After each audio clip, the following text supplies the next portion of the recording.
हाय, hello, नमस्कार. मी प्रियंका. तर मी इकडे आलेली होती माहेरी आणि हा थोडासा जुना व्हिडिओ आहे, पण चला म्हटलं तुमच्यासोबत शेअर करूया. तर मी इकडे आलेले आहे माहेरी आणि इथे आमच्या इकडे लोकल मार्केट आहे. तर मी आज निघाली आहे मुंबईला जाण्यासाठी.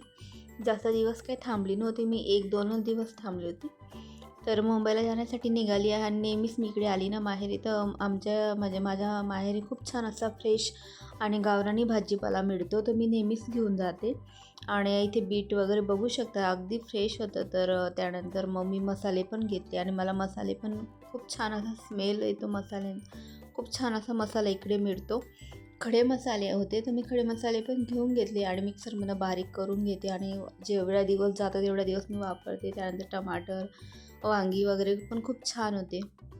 आणि ती गुळाची शेव होती, तीही घेतली, मला खूप आवडते.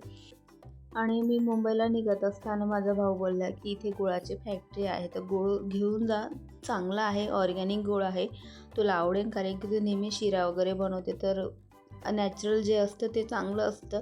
तर तो बोलला चल डायरेक्ट तुला फॅक्टरीमध्येच तुला गूळ घेऊन देतो. तर मी इथे आलेली आहे फॅक्टरीमध्ये गूळ घ्यायला. माझं माहेरकडचं आहे आणि खूप छान असा गूळ आहे. इतका स्मेल येत होता, गोड एकदम, म्हणजे असतो ना एकदम गोडाचा गोड स्मेल येत होता. आणि त्यानंतर मग कशा पद्धतीने तयार वगैरे करतात ते ते आम्ही सर्व बघितलं. आणि तुम्ही बघू शकता इथे ना असे कॅन असतात, त्याच्यामध्ये ना ते टाकतात आणि तयार झाल्यावर, आणि ते बघू शकता पूर्ण कॅन वगैरे भरलं आणि पूर्ण क्लीन आहे, पूर्ण क्लीन पद्धतीने तयार करतात ते. आणि त्यानंतर आम्ही विचारत होतो हे किती किलोचं आहे, तर ते बोलले हे 15 किलोचं आहे. तर एवढं मला घेऊन जाणं शक्य नव्हतं, त्याला म्हटलं कमीच ते. आणि ते कसे तयार करतात मी तुम्हाला व्हिडिओ नक्कीच दाखवेन, पुढे नक्कीच बघा. त्यानंतर मग झालं असं की ते जे अंकल होते ते माझ्या पप्पांना खूप ओळखत होते आणि ते माझ्या पप्पांचे फ्रेंडच होते. आणि त्यांनी म्हणजे मला ओळखून घेतलं की ते बोलले तू राणी ना, म्हटलं हो.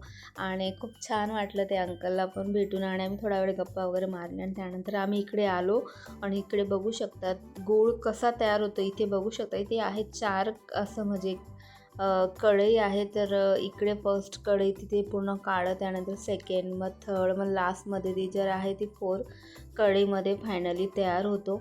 आणि मी इतकी घाबरत होती, मला म्हणजे ते एवढी गरम वाफ लागत होती. माझ्या भावाला म्हटलं बाबा इथून निघ लवकर, मला ते ना गरम होतं आहे, म्हटलं खूप वाफ लागते आणि भीती पण वाटत, कारण की एवढं उकळत होतं ते गूळ तयार होत होतं. आणि त्यानंतर मग आम्ही इकडे आलो, तर इकडे त्यांनी दाखवलं की अशी प्रोसेस असते लास्टमध्ये, असं त्यांच्यामध्ये पूर्ण तयार झाल्यावर इकडनं गूळ असं तयार होतो. आणि इकडे मग 4-5 तासानंतर तो पूर्ण तयार झाल्यावर हे बाजूला दिसते ना तुम्हाला, इकडनं तयार झाल्याने 4-5 तासानंतर इकडनं तयार होऊन म्हणजे डब्यांमध्ये वगैरे टाकतात आणि मग ते विकायला असं जातात डायरेक्टली कारखान्यामधनं दुकानात वगैरे असं. आणि खूप छान म्हणजे नॅचरल गूळ आहे, ऑर्गॅनिक आहे, काही केमिकल वगैरे त्यामध्ये नाही आहे. खूप छान पद्धतीने त्यांनी तयार करत होते ते गूळ, तुम्ही बघू शकतात. आणि मी तर म्हणजे बघतच होते कशा पद्धतीने तयार करतायत, मी व्हिडिओ पण घेत होते. माझ्या खूप वेळ लागतो ते गूळ तयार करताना. ते बोलले की आम्हाला 6 तास तरी लागतात आणि त्यांचे म्हणजे पूर्ण असं प्रोसेस असतात आणि ते पूर्ण म्हणजे तयार होत होतं. आणि मी बघत होती, मला पण इतकं छान वाटतं. मी फर्स्ट टाईम आलेली आहे. म्हणजे माझ्या माहेरी एक नाही, अशा भरपूर फॅक्टऱ्या आहेत गुळाच्या, पण मी फर्स्ट टाईम आलेली आहे. आणि झालं असं की मी निघत असताना माझा भाऊ बोलला की इथे खूप छान गूळ मिळतो. आमचं थोडंसं नवापूर जे आहे ते गुजरात साईड आहे. नवापूर तिकडचं आहे थोडं, सोनगेड वगैरे. तर त्यामुळे ना तिकडे कारखाने वगैरे, फॅक्टऱ्या वगैरे खूप जास्त आहे. तुम्ही बघू शकतात कशा पद्धतीने ती गूळ तयार करत आहे. आणि मला निघायचंही होतं, कारण की माझी ट्रेन होती 3 वाजता. तर माझा भाऊ बोलला की चल आता वेळ होईल, नाही तर मग आपली ट्रेन सुटेल. म्हटलं ठीक आहे. आणि त्यानंतर मी काही जास्त गूळ घेतला नाही, कारण की मला एकटं जायचं होतं, म्हणून मी एवढं म्हणजे कॅरी करू शकणार नाही. आणि मी कमीच घेतला, 4 किलोचा गूळ घेतला मी. आणि 4 किलोचा गूळ पुरेशा होईल, नंतर नेक्स्ट टायमाला माझे सासू वगैरे इकडे येतातच, तर ते घेऊन येतील म्हटलं.